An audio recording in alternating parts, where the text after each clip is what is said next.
It's cool to see people still playing Marth. Yeah, honestly, it was like Sheik Marth too. Oh, really? They started on Smashville. I got a flash. I had a flashback. Holy crap. That's cool. That's cool. All right, so we got the Bayo versus the Wolf. Daybreak. You know him. He plays Wolf. You know him. You love him? Question mark? Nah, I love it.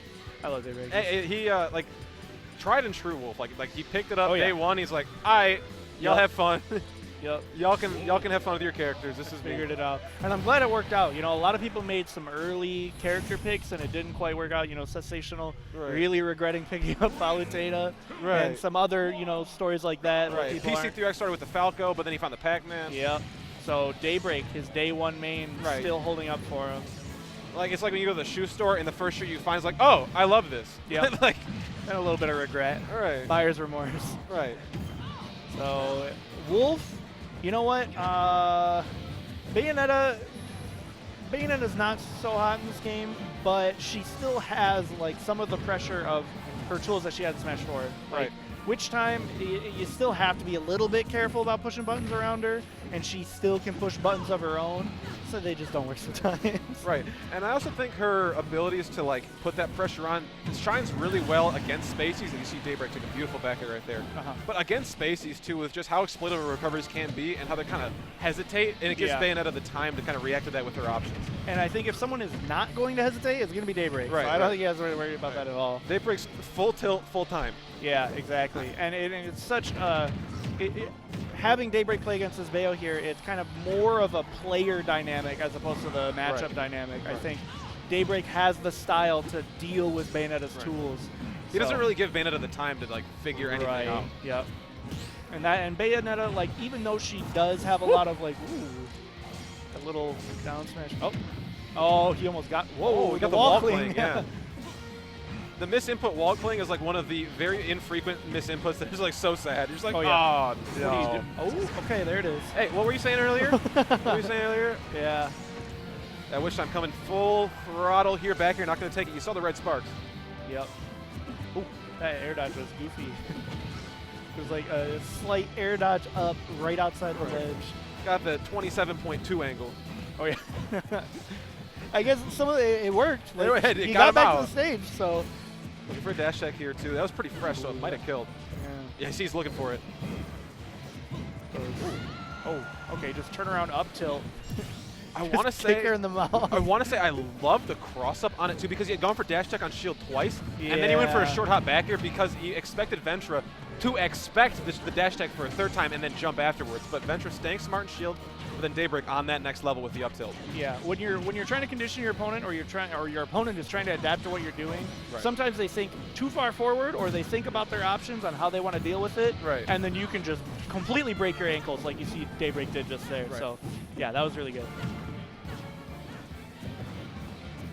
The unblock of Daybreak, just going for like the tomahawk there while Ventra's on the platform. Another witch time. The fact that you can witch time projectiles in this game a little more consistently is kind of weird. I remember seeing a lot of reactions from people like I think Sinji, or like very early on, died from like a key from like across the stage and the witch time activated, and his face was just sprint out there trying to get the punish. Great edge guard here coming in from Daybreak, just hesitating beautifully. Not going to find the second hit of the forward tilt. That had definitely been curtains. Yeah, it's so much less pressure for Daybreak, too. You can see he's just throwing stuff out. He's just standing with he's just side B and neutral. Up tilted, it doesn't matter. Just push the buttons, though. One of them will kill. Yeah, Daybreak's strings on block are so consistent, too. He's just like, like, do you have it to hold shield for that long, for real? We have FGC here today, so it makes a little bit of sense. A lot of FGC games, staggering your pressure, putting little gaps in there to get people to push buttons is a big turning point in that kind of game, and that's not really in Smash. You can't really just like stagger your pressure because people spot dodge, jump out, they'll just immediately push a button and it'll work. But Daybreak there, finding that those mix-ups. Yeah, he found the staggering, his pressure would be able to work out there, and it did. So good stuff. We're gonna go into game number 2. Bayonetta vs. Wolf once again. We'll have to see what Ventra can do. Try to bring this one back.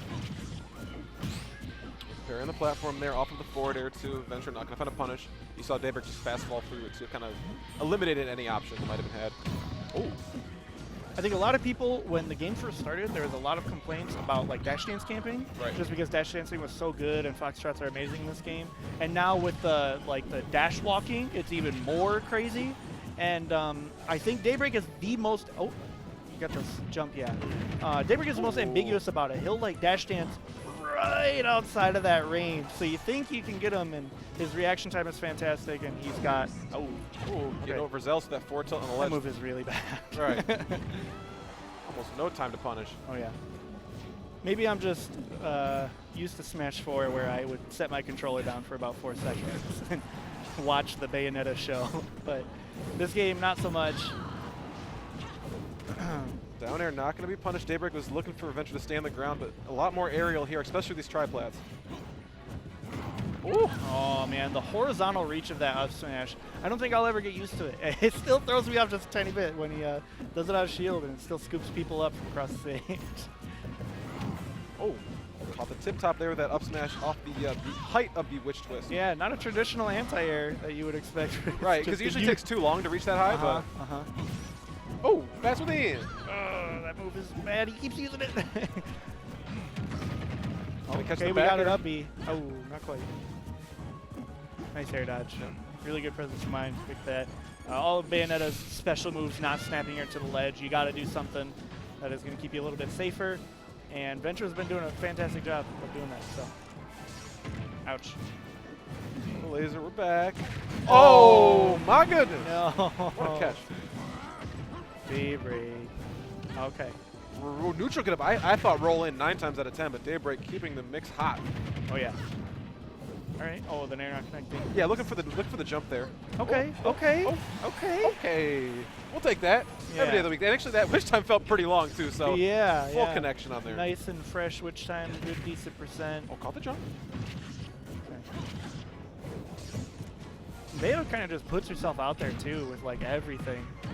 So it's a lot of her. Oh. Yeah, she really puts her body on the line for like every single hit she gets. Exactly. She's throwing all the hands. And Daybreak doing a fantastic job of clipping every possible hurt box he can. Yeah, and that's the movement we're talking about. Just Daybreak stays super ambiguous. You never really know where he's going to be at any given time. So like, you look at that. He was just running away from you, and then snap of the finger. The second you pick an option, he's burying you and winning. That special not snapping to ledge there too. Yeah, we just mentioned that. Yeah. Wolf and his cool eye patch takes the win there, 2-0.